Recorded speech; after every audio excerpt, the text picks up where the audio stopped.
శ్రీమాత్రే నమ. శ్రీ గురుభ్యో నమ. ప్రేక్షకులకు విశ్వావసు నామ సంవత్సర ఉగాది శుభాకాంక్షలు. ధ్యానం వందే శంభౌమాపతిం సురగురుం వందే జగత్కారణం వందే పన్నగభూషణం మృగధరం వందే పశూనాం పతిం వందే సూర్యశశాంగమన్యనయనం వందే ముకుందప్రియం వందే భక్తజనాశ్రయం చ వరదం వందే శివం శంకరం. ముందుగా విశ్వావసు నామ సంవత్సరంలో మేషరాశి నుండి మీనరాశి వరకు ద్వాదశ రాశుల వాళ్ళకి ఈ కొత్త సంవత్సరం ఏప్రిల్ మాసంలో ఏ విధంగా ఉందో ఇప్పుడు చూసుకుందాం.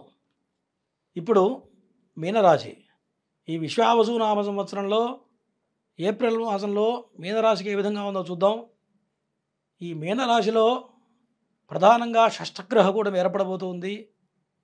రాహువు, ప్రధాన గ్రహాలు రాహువు, శని, బుధుడు, శుక్రుడు, ఈ 3-4 కూడా ఎక్కువ కాలం ఉండేటువంటి గ్రహాలు. ఈ 4 గ్రహాలతో పాటుగా పంచమ స్థానంలో కుజుడు నీచబడటం కూడా కొంత ఇబ్బంది పెట్టేటువంటి కాలంగా కనపడుతుంది. అట్లాగే సప్తమంలో కేతువు రావడం, మరి లగ్నాధిపతి అయినటువంటి గురుడు శత్రుక్షేత్రంలో పడటం, ఇదంతా కూడా మీనరాశి వాళ్ళకి కొంత వ్యతిరేకమైన కాలంగా కనపడుతుంది. అదే సమయంలో ప్లస్ ఏంటయ్యా అంటే మరి తృతీయాధిపతి జన్మ లగ్నంలో ఉండడం, మరి షష్టాధిపతి ధనస్థానంలో ఉండడం. అంటే ఈ మాసంలో ఏలినాడు శని ప్రభావం బలంగా ఉన్నా సరే కొన్ని రకమైన ఇబ్బందులు ఏర్పడుతున్నా కానీ డబ్బు మాత్రం మీరు అనుకున్న దానికన్నా అధిక మొత్తంలో చేతికి అందుతుంది మీనరాశి వాళ్ళకి. అంటే ఫైనాన్షియల్గా ఈ మాసంలో చాలా బాగుంది. సహజంగా శని ప్రభావం ఎట్లా ఉంటుంది అంటే శని ఛాయా స్వభావుడు. అంటే శని ఇట్లా నడుస్తూ ఉంటే వెనకాల నీడ, అంటే శని వచ్చే ముందే 6 మాసాల నుంచే దాని యొక్క ప్రభావం కనపడుతుందిట. అంటే ఛాయ కలిగిన అంటే కంటిన్యూ అంటే శనికి ఒక ఛాయ ఉంటుంది, అంటే నీడ. ఆ నీడ వచ్చే ముందే 6 మాసాల ముందు నుంచే రాశి మీద పడుతుందిట.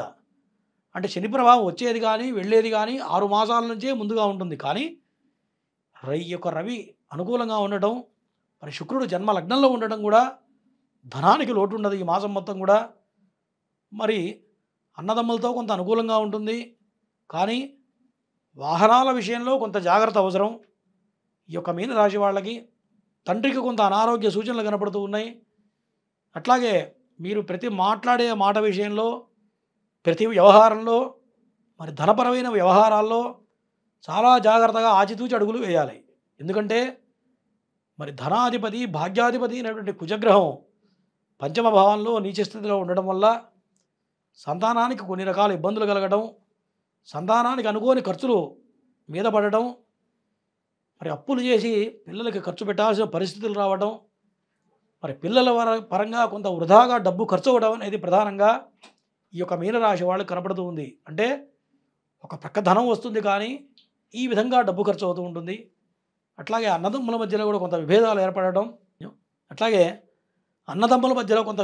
ఏర్పడడం, తండ్రి కొడుకుల మధ్యలో కొన్ని రకాల విభేదాలు ఏర్పడడం, దానివల్ల కొన్ని కుటుంబపరమైన చికాకులు ఏర్పడడం, తండ్రి కొడుకుల మధ్యలో కొంత వైరం ఏర్పడడం అనేది ప్రధానంగా మీనరాశి వాళ్ళకి ప్రధానంగా కనపడుతూ ఉంది.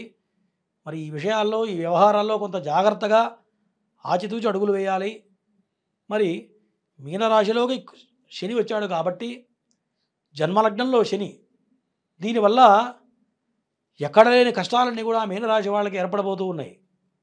జన్మలగ్నంలో ఎప్పుడైతే శని వచ్చాడో ఇప్పటి వరకు మీకు బండి నడిచిపోయి ఉంటుంది, ఎటువంటి ఇబ్బందులు లేకుండా అవసరానికి ధనం అందడం, ఖర్చులు పెడుతూ వెళ్ళిపోతూ ఉంటారు. కానీ జన్మలగ్నంలో ఎప్పుడైతే శని భగవానుడు ప్రవేశించాడో ఆర్థికపరమైన ఇబ్బందులు ఏర్పడతాయి.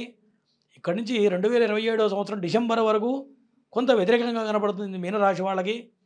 షష్ఠగ్రహ కూటమి వల్ల, జన్మలగ్నంలో ఈ యొక్క గ్రహాల కలయిక వల్ల, పంచమ భావంలో కుజుడు నీచపడడం వల్ల ప్రతి వ్యవహారంలో కూడా కొంత వ్యతిరేకంగా కనపడుతూ ఉంది.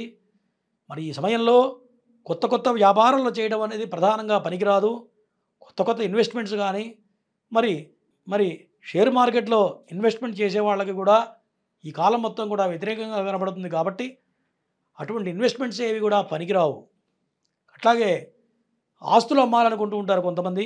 ఈ శని సమయంలో మీరు చేసిన అప్పుల బాధలు తట్టుకోలేక మరి స్థిరాస్తులు అమ్మి మీరు బాకీలు తీర్చాల్సిన పరిస్థితి గోచరిస్తూ ఉంది మీనరాశి వాళ్ళకి. మరి ఇటువంటి వ్యవహారాల్లో చాలా జాగ్రత్తగా ఉండాలి. మీరు ఏదైతే ఆస్తి అమ్మాలనుకుంటున్నారో ఆస్తికి సరైన రేటు రాకపోవడమో, మరి ఎదుటి శత్రువర్గం ఎవరైతే ఉన్నారో తక్కువ మీ యొక్క ఆస్తిని కొట్టేయాలని చూడటమో, లేదు భాగ పంపిణీల్లో అన్నది మరి ఆస్తుల వ్యవహారంలో మీకు కొంత అన్యాయం జరగడం అనేది ప్రధానంగా కనపడుతుంది. అంటే ఆస్తుల పంపకాలు అనేవి ఈ మాసంలో కొంత వాయిదా వేయడం అనేది ప్రధానంగా చెప్పదగ్గ సూచన. ఈ గ్రహస్థితి ఉన్నప్పుడు ఇటువంటి నిర్ణయాలు తీసుకున్నా, ఇటువంటి షేర్ చేసుకుంటే, ఆస్తుల పంపకాలు చేసుకున్నట్లయితే మీకు కొంత వ్యతిరేకంగా రావడం కానీ ఫలితాలు, మీకు కొంత అన్యాయం జరగడం అనేది ప్రధానంగా కనపడుతుంది. కాబట్టి ఈ విషయాల్లో జాగ్రత్తగా ఉండాలి మీనరాశి వాళ్ళు. అట్లాగే ఈ మీనరాశి వాళ్ళకి జన్మలగ్నంలో రాహు ఉండడం వల్ల కొన్ని మొండి నిర్ణయాలు తీసుకోవడం అంటే ఎట్లా కనిపిస్తుంది అంటే, మీరు చేసే పని తప్పని తెలుసు కానీ కొంత మొండిగా మూర్ఖత్వంగా ఎవరు చెప్పినా వినకుండా దగ్గర వాళ్ళు చెప్తే కూడా సరే అని చెప్పి మీరు అదే పని చేస్తూ ఉంటారు. దానివల్ల మీకు కొన్ని ఇబ్బందులు ఏర్పడతాయి.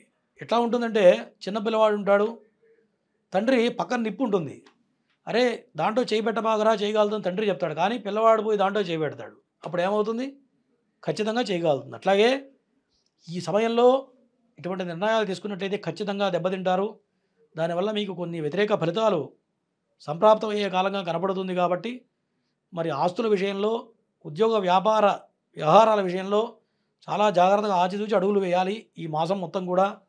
మరి తప్పనిసరిగా ఇటువంటి దుష్ఫలితాలు తొలగిపోవాలన్నా, మరి ఆరోగ్యపరంగా ముందుకు మంచిగా ఉండాలన్నా శనేశ్వర ఆరాధన, ప్రతినిత్యం కూడా ఈశ్వరారాధన చేయడం, ఈశ్వరార్చన చేయడం అనేది ప్రధానంగా చెప్పదగ్గ సూచన.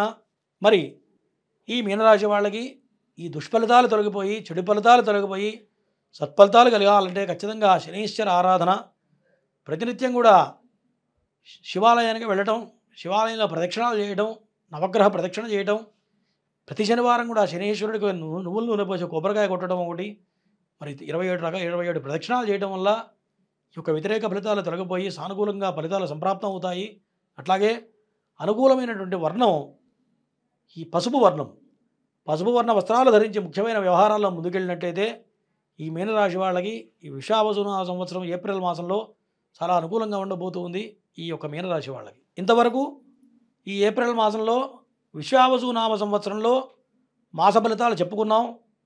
మరి ఇటువంటి దుష్ఫలితాలు తొలగిపోయి సత్ఫలితాలు కలగాలంటే మీ జన్మజాతకం ప్రధానంగా చూసుకోవాలి. జన్మజాతకంలో గ్రహాలు ఉచ్చస్థితిలో ఉన్నట్లయితే ఈ యొక్క దుష్ఫలితాలు తక్కువ ప్రభావం కలిగే అవకాశాలు ఉన్నాయి. ఉచ్చస్థితిలో ఉన్నట్లయితే ఇంకా మంచి మంచి ఫలితాలు వస్తాయి. ఇవన్నీ బేరుజు ఎట్లా వేస్తామయ్యా అంటే, జన్మజాతకం ప్రధానం కాబట్టి జన్మజాతకాన్ని అనుసరించి కొంత ముందుకు వెళ్ళాలి. మరి చెప్పినటువంటి నియమాలు పాటిస్తూ దైవారాధనలు చేసుకుంటూ ఈ ఏప్రిల్ మాసంలో మీరందరూ కూడా సుఖ సంతోషాలతో ఉండాలని ఈశ్వరాన్ని ప్రార్థిస్తూ సెలవు.